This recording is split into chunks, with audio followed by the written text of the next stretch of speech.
The team behind Trampoline asked me about what makes a good coach. The first time that anyone had asked me what a great coach was. What I landed on was that I'd been around some really average coaches, some really good coaches, and some great coaches. And what was it that made the great coaches stand out from those that weren't so good? What was it that enabled certain coaches to continually get great results?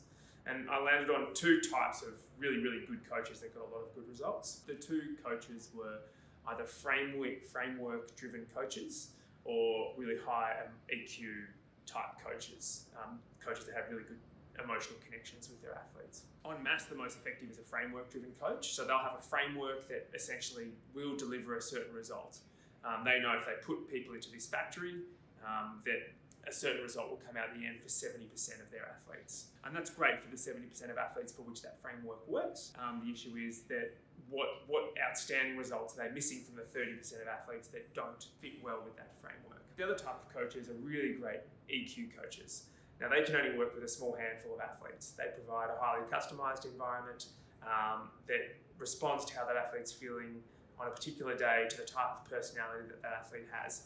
And these are the best coaches at getting the absolute optimum result out of an athlete that doesn't fit into a framework-based system. What do you want to try and provide that can get you from a 70% over here on the framework side up to close to sort of 90-95% result? And what I noticed, I was in touch with two coaches that really do that. And that's basically having a flexible framework. So getting 70% of your work done under a framework model and then customizing the last 30% to the individual athlete, be it their personality requirements or their physiological requirements.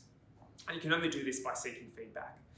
So having a framework-based coach that gets feedback from their athletes and adjusts some key elements of their program based on that feedback is your ultimate result. Two of the best coaches in the world that I worked with that did this were Dan Paff. He was Donovan Bailey's coach when he won the 100 metres in Atlanta at the Olympics. He coached Greg Rutherford to win the gold medal in London in 2012.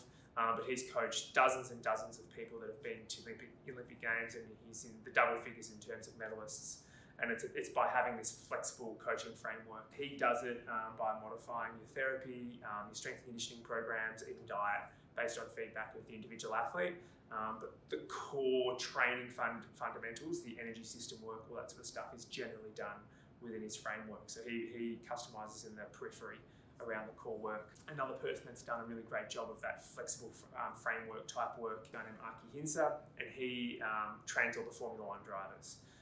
So he started off with a program with McLaren, working with Lewis Hamilton, and then they did a highly customized program within that group. And then they've moved on to take on more than 50 drivers, I think, around the world through his company, Hinsa Performance. And they've had to now systemize that so that they can have a really good base level of programming that's then tailored to the individual on top of that. So that's probably like a 50% framework-driven model with 50% customization, because you've got the time and the money and the resources in Formula One, whereas in college sport over here and athletics, you've got to have a higher level of framework and a lower level of customization to achieve the outcome en masse. They're my two best examples of coaches. That's why a flexible framework is the way to go, but it relies on having an engaging environment that can seek feedback from the participants, and then they'll feel like what they are learning and what they're being presented with is customized for them, and they'll be more engaged with it, and they'll be able to respond more positively. And hopefully then you get 95% of your participants performing at the highest level.